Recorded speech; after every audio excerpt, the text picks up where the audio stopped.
Hello, pals. It's your aspiring homemaker, SP. Welcome back to another vlog. I hope you are fine, well, amazing, and of course, I haven't forgotten. I still hope we're living up to those hashtags. I did say in the beginning of the year or last year or so, hashtag self-sufficiency. I'm trying my best to live up to that. Pals, I want to say thank you. Thank you, thank you from the bottom of my tiny heart. I have reached 1,000 subscribers, and all of this love is coming from nobody else but you. I want to say thank you so much to my subscribers from different parts of the world like Vietnam, Pakistan, India, Russia, the United States, and the rest of the world. I love you so much. Thank you for your love, your support, and your dedication.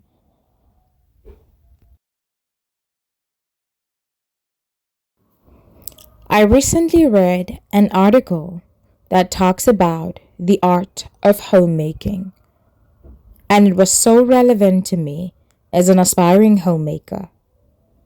It's from the clothes I wear to the dishes I learn and try to make that makes me want to go on and become a full-time homemaker. On speaking about the art of homemaking, to be quite honest, it is true. Homemaking is majoring in family relationships. The word homemaking, or the word homemaker, is often considered passé or old-fashioned.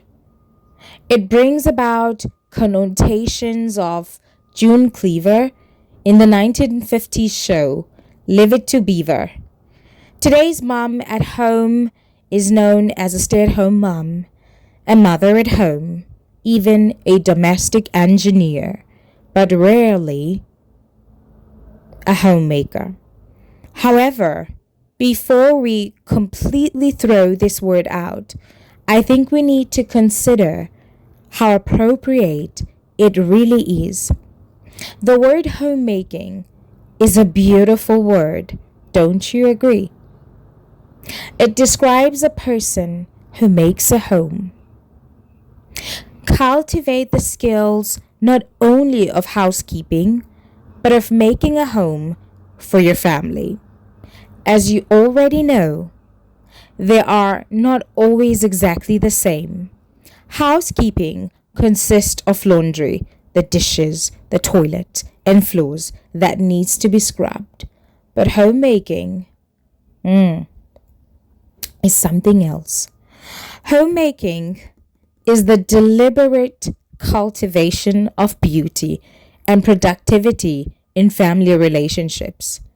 Homemaking is about helping your family feel loved and comforted. Homemaking is about celebrating each other and about caring for each other, as well as for your friends and your extended families, and even the occasional stranger. Anyone can keep a house. Not everyone bothers to make a home. Homemaking happens when we fully understand the value of home in our lives.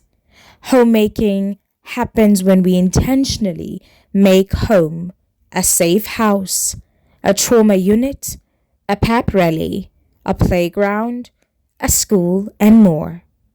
Somebody has to have the time and the energy to bring those roles alive in a family's life.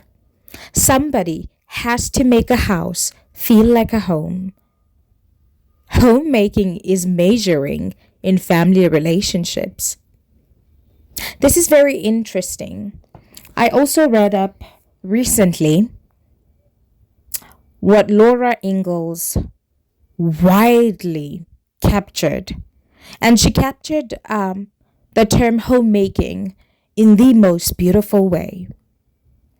She said, I quote, Just as a little thread of gold running through a fabric brightens the whole garment, so women's work at home, while only the doing of little things, is just like the golden gleam of sunlight that runs through and brightens the whole fabric of civilization.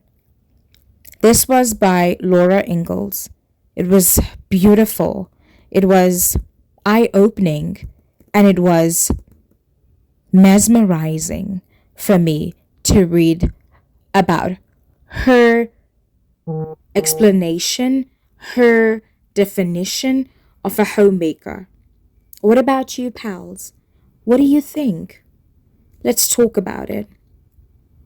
The more I read up on homemaking and the art of homemaking, I started randomly just noticing these things as I've started this journey almost 8 months ago. The more I read about homemaking books and the art of homemaking and listening to podcasts as well about the art of homemaking, I couldn't help myself but write about the things that I've learned and realized, for the past 9 months or 8 months or so. I realized the first thing, and this has always been very important. I remember as a child, whenever I go to my next door neighbor's house, whenever I enter from the gate and coming into the door or their front door or the porch, there's always the fragrance of home. But each and every home has a different fragrance. I'll tell you more about that. Some housekeeping tasks contribute towards making a house a home. For example, have you ever considered how important smells are for a family? It's amazing where your sense of smell can take you. One's whiff of someone's perfume can bring to mind a special friend who used to wear the same fragrance or perfume. The smell of cookies baking will take you back to first grade when you were sitting in your grandma's kitchen or porch, or maybe the fragrance of fresh flowers can cause you to remember the first bouquet delivered to your door. I mean, have you ever really really remember the first bouquet ever delivered to your family home? And to be bluntly honest, and be very honest on this, have you ever received a bouquet of flowers? For all my life, I've never really received a bouquet of flowers, except maybe I think 2 years ago on my birthday, and it was amazingly a Ramadan birthday where I was fasting. And she came, and it wasn't from my aunt, it was from my cousin. Sorry. She gave me a bouquet of flowers, and I was overjoyed because I'd never really received a bouquet of flowers. And I mean, my husband is not someone who's into flowers. But in reality, that bouquet of flowers taught me something. Flowers are precious. Flowers are amazing. Flowers, they give so much life, and they've got so much health benefit.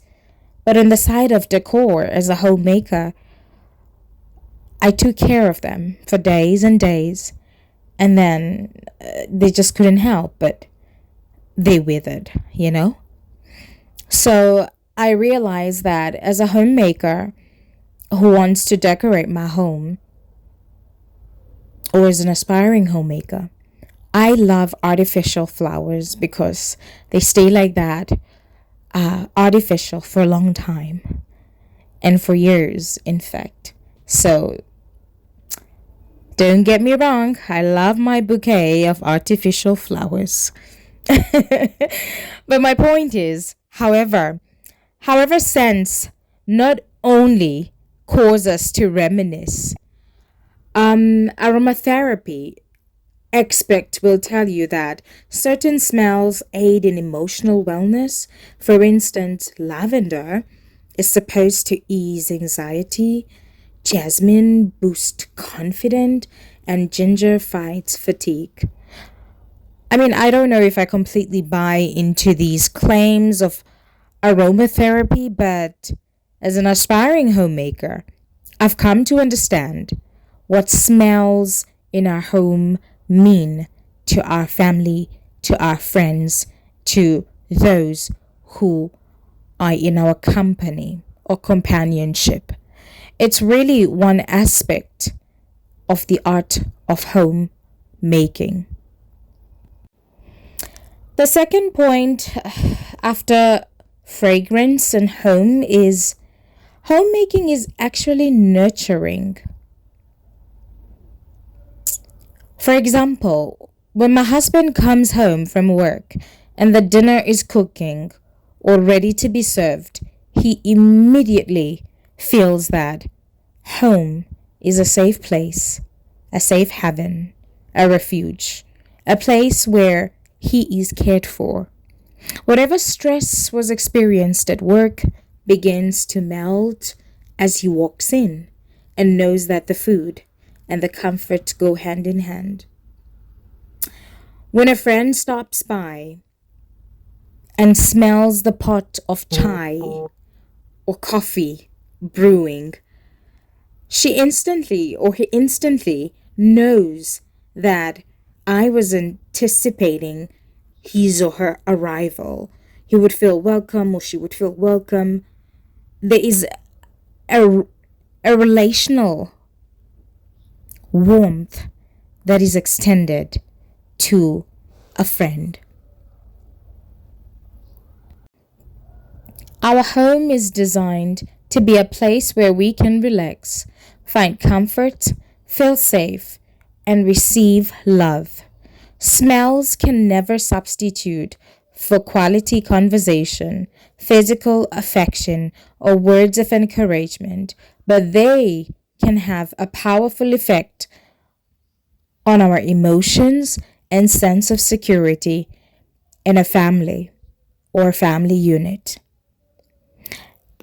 And probably the last point that I want to talk about is the idea in the art of homemaking as an aspiring homemaker is the idea of dinner is ready. This is absolutely amazing, to be quite honest. Let me tell you more about that.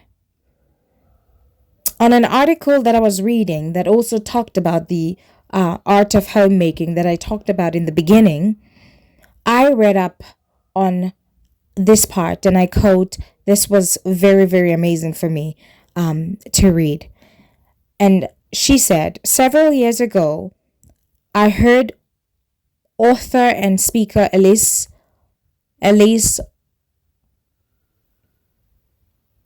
Arnold, a mother of 5, share some of the things that she learned about homemaking. One of the things she talked about was aromatherapy for the family. She shared her secret of boiling an onion on the stove when she didn't know what was for dinner.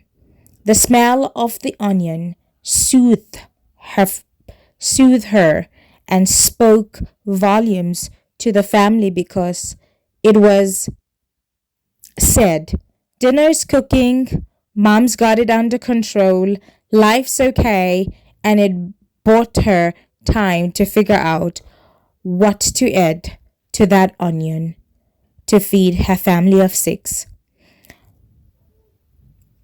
When I first heard her talk about the spraying pledge as an air freshener or boiling an onion, I thought it might be a bit deceitful. Then I thought about the fragrance of burning sugar cookie candle or the smell of potpourri or melted wax chips. Many of us intentionally fill in our home with fragrance of our favorite candle or air freshener. Elise was simply creating her own scents to speak to the specific needs of her family. One of the reasons I'm at home is to provide an environment for my family is to provide an environment my family wants to come home to as best as I can. I can create a welcoming, soothing atmosphere to speak love to my family.